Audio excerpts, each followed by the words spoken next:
अखिलेश करते रह गए बयानबाजी, बाबा ने चुन लिया अपना असली सिंघम। बाबा बुलडोजर ने बदली अपनी टीम, अपने पसंदीदा अधिकारी के साथ यूपी में मचाएंगे तांडव।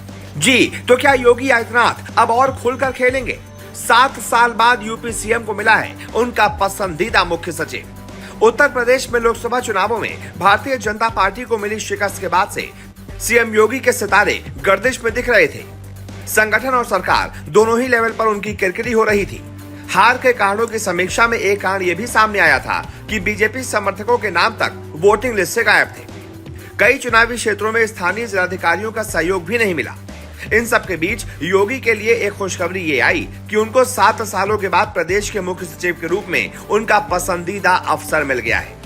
इससे पहले जिन भी अफसरों को योगी मुख्य सचिव बनाना चाहते थे, उनके नाम पर केंद्र अनुमति नहीं देता था। इसकी वजह से तरह तरह की अफवाहें जम लेती थी।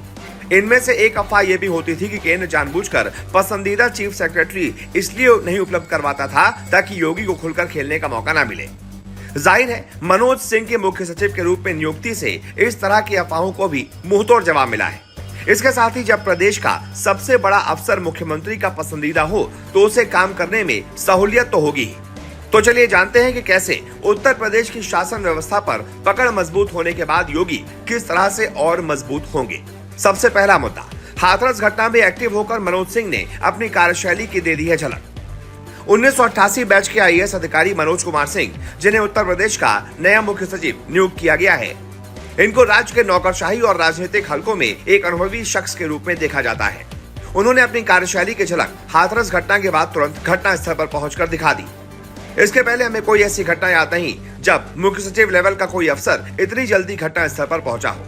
जब शीर्ष अफसर एक्टिव होते हैं तो जाहिर है नीचे के लोग खुद ब खुद काम करने लग जाते हैं। सिंह सरकार में कृषि उत्पादन आयुक्त, पंचायती राज और बागवानी विभागों के अतिरिक्त मुख्य सचिव और यूपी एक्सप्रेसवे औद्योगिक विकास प्राधिकरण और यूपी राजमार्ग प्राधिकरण के मुख्य कार्यकारी अधिकारी जैसे महत्वपूर्ण पदों पर रह चुके हैं।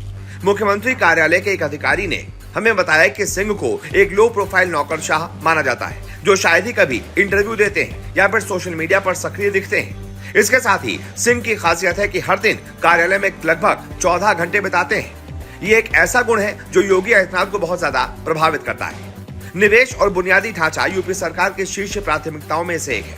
मनोज कुमार सिंह ने यूपी इंफ्रास्ट्रक्चर और औद्योगिक विकास विभाग, यूपी एक्सप्रेसवे औद्योगिक विकास प्राधिकरण और नोएडा प्राधिकरण को संभाला है।